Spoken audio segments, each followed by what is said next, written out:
very first thing I'd like to say to all of you is, welcome to Canada. I think you're making a very important decision, and Canada's a marvellous country. As you can tell by my accent, I'm also an immigrant, and I come from a country called Scotland. Anyway, that aside, I'd like to take a minute to talk about resumes, but I'd just like to show you a very practical, technical, targeted style of resume. 5 steps.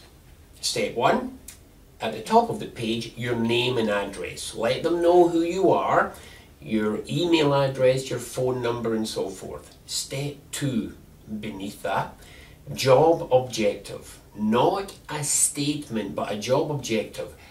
Civil engineer, structural. Electrician, construction. Carpenter, formwork. Plumber, industrial. Put a specific job title. Step 3 is the most important part of a resume, your skills. That is your technical skills, the ones that are part of the skills that you've learned over the years, you've been trained in for that particular job. In the case of plumbing, it may be something like reading blueprints, bending conduit, using different types of metal, etc. Step 4, your work history. Especially the last 5 years, let the employer see that the job objective you're applying for, you've done it successfully in the past 5 or 10 years or more, okay?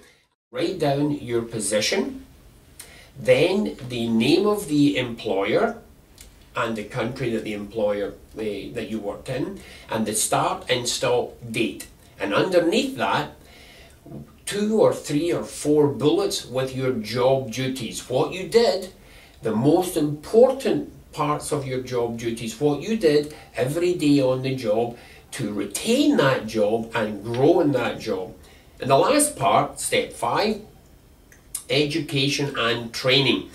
All the education and training that you have, for example, your certificates, your degrees, your diplomas, put them all there, and that constitutes what we call a technical, targeted, practical resume in 5 steps. And I assure you, employers absolutely love to read that type of resume. One last comment, which is very important.